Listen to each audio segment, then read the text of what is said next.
guys, Ruth here, stroke nurse at RUH. I wanted to come on today and talk to you about the switch from TPA to TNK when treating stroke patients with IV thrombolysis. So why have we made the change? Number one, alteplase is a real pain in the butt to give. We all know that you drop a bolus dose, which is 10% of the total dose, and then you have to program that pump to run the remainder as an infusion. TNK is beautiful in that it's only a bolus dose, so much easier to give. How do they differ? Well, TNK is just a genetically modified form of alteplase. With this modification, what has happened is it has become more fibrin specific, meaning that it really targets the fibrin which makes up the clot a little bit better than TPA. It has a longer half-life, so it's actually in the patient's system longer, doing its clot busting activities. And again, there's no infusion. So this makes it so much easier, especially for patients who are being given IV thrombolysis in the periphery and then needing to come into Saskatoon for mechanical thrombectomy. Instead of drip and ship, we can now just give and go. So this is why we've really made the change. So who is eligible for tenecteplase or TNK? You know what? Same people that were eligible for TPA can get TNK. The eligibility criteria is the exact same. And there's only 3 absolute reasons a patient can't get TNK. Number 1, intracerebral hemorrhage. That's why we need the CT first. Number 2, bleeding from a non-compressible site. So bleeding somewhere in the body that you can't put pressure on to stop the bleeding.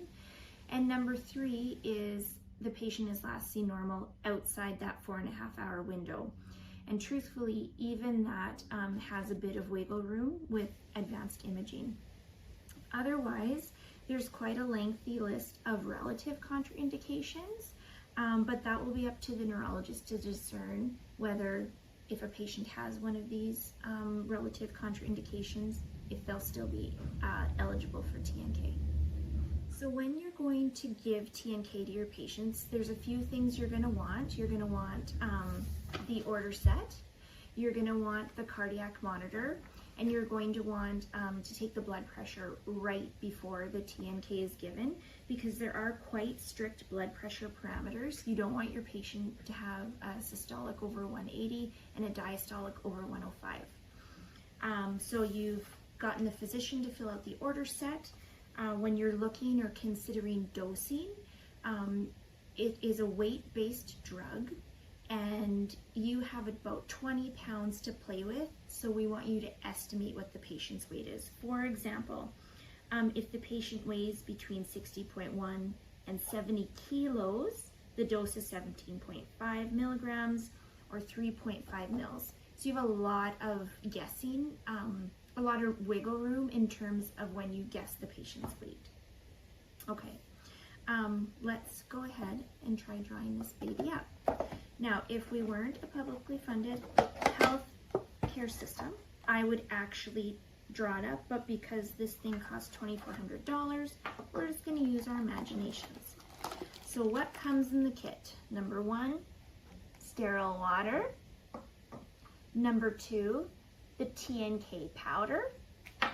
Number 3, this little 10 ml syringe. So it's very easy to reconstitute.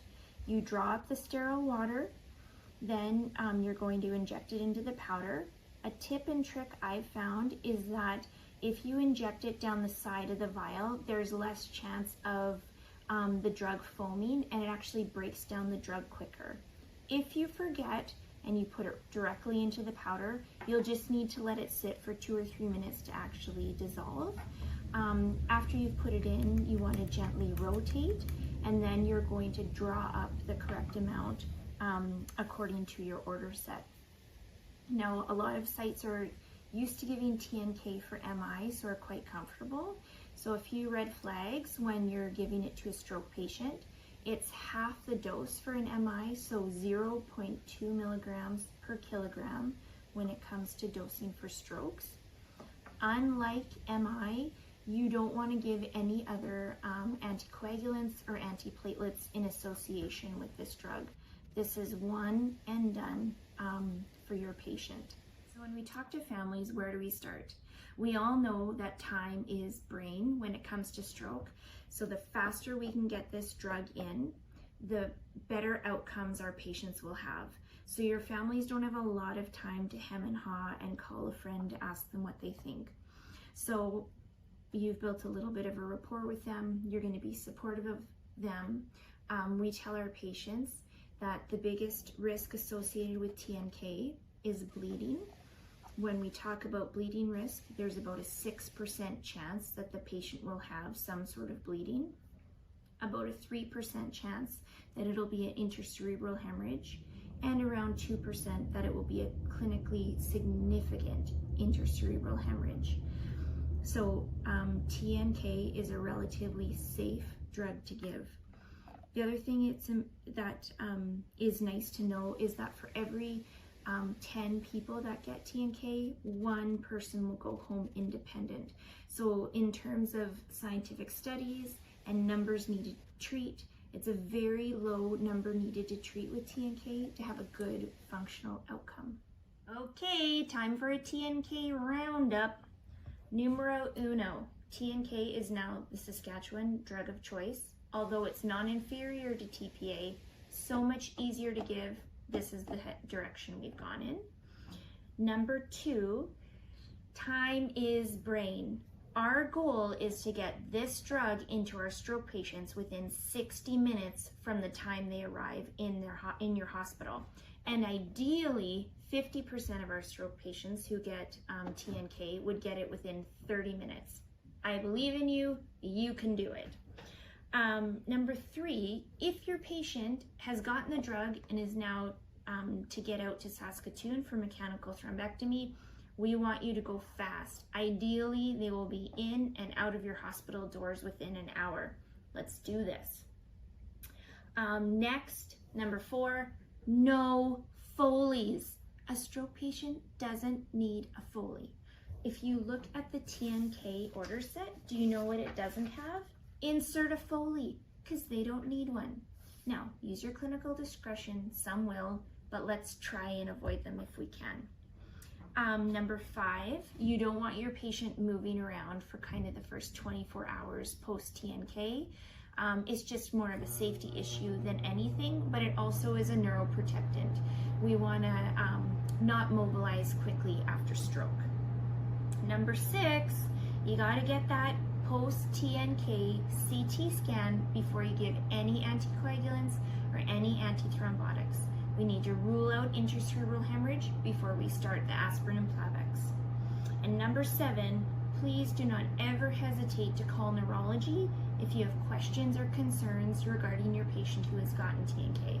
They'll have already been on the phone to help determine if the patient is a candidate, but post-infusion or post-bolus, if you need help, just reach out. Most of our stroke neurologists are very, very wonderful, and I really like them. Yeah, and that's it. So today, I want you to give TNK quick, because you know what that will do? It will save lives and it will improve functional outcomes.